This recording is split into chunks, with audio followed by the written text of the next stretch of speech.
கர்த்தராகிய இயேசு கிறிஸ்துவின் பரிசுத்த நாமத்திற்கு மகிமை உண்டாவதாக. ஒரு நாள் எலிசா சுனேம் என்னும் ஊருக்கு சென்ற போது அங்கே சுனிமியா என்ற பணக்கார பெண் இருந்தாள். அவளுக்கு பிள்ளை இல்லாமல் இருந்தது. அவள் எலிசாவை தன் வீட்டில் தங்குமாறும் உணவு உண்ணுமாறும் மிகவும் வருந்தி கேட்டுக்கொண்டாள். எலிசாவும் அவள் வருந்தி கேட்டுக்கொண்டதை அடுத்து வர சம்மதித்தான். எலிசா சுனேம் வரும்போதெல்லாம் அவள் எலிசாவை உபசரித்து வந்தாள். சுனேமியா தன் கணவனிடம் சென்று, இந்த தேவ மனிதன் தங்க ஒரு அறையை நம் வீட்டின் மேல் கட்ட வேண்டும் என்று சொன்னாள். அவள் சொல்லியபடியே அவள் கணவன் எலிசாவுக்கு தங்குமிடம் தயார் செய்து கொடுத்தான். எலிசா அவர்கள் அன்பையும் கரிசனையும் பார்த்து அவர்களுக்கு ஒரு பிள்ளை பிறக்கும் என்று தீர்க்க தரிசனம் சொன்னார். சொல்லியபடியே அந்த ஆண்டில் அவர்கள் ஒரு ஆண் பிள்ளையை பெற்றார்கள்.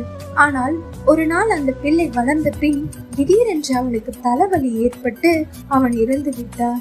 சுனேமியா அந்த பிள்ளையை எலிசாவின் அறையில் உள்ள கட்டிலின் மேல் படுக்க வைத்து எலிசாவை அழைத்து வந்தார். எலிசா அந்த பிள்ளை கிடந்த அறையில் தனியாக சென்றான்.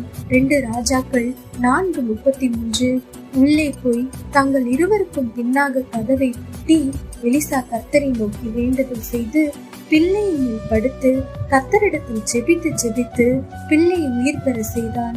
பின்பு அந்த பிள்ளையை அவன் தாயிடம் ஒப்புவித்தார். இந்த வேத பகுதியில் இருந்து நாம் அறிந்து கொள்ள வேண்டிய முக்கியமான காரியம் என்னன்னா, கர்த்தரின் ஊழியக்காரர்களை கனப்படுத்த வேண்டும்.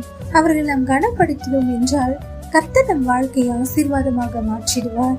சுனேமியா தன் வாழ்க்கையில கர்த்தரின் ஊழியக்காரனான எலிசாவுக்கு கனத்தை கொடுத்தனாலதான் அவள் மலட்டு தன்மையை கர்த்தர் மாற்றி போட்டார். பின்பு இறந்து போன தன் ஒரே குமாரனை கர்த்தர் திரும்ப உயிரோடு தந்தார். இதெல்லாம் சுனேமியா கர்த்தரின் ஊழியக்காரரை கனப்படுத்தியதால் தான் இந்த ஆசீர்வாதங்களுக்கு வந்து சேர்ந்தது. நாமும் கர்த்தருடைய ஊழியக்காரை கனப்படுத்தி கர்த்தரிடத்தில் கிருபையும் ஆசீர்வாதத்தையும் பெற்றுக் கொள்ளுவோம். ஆமீன்.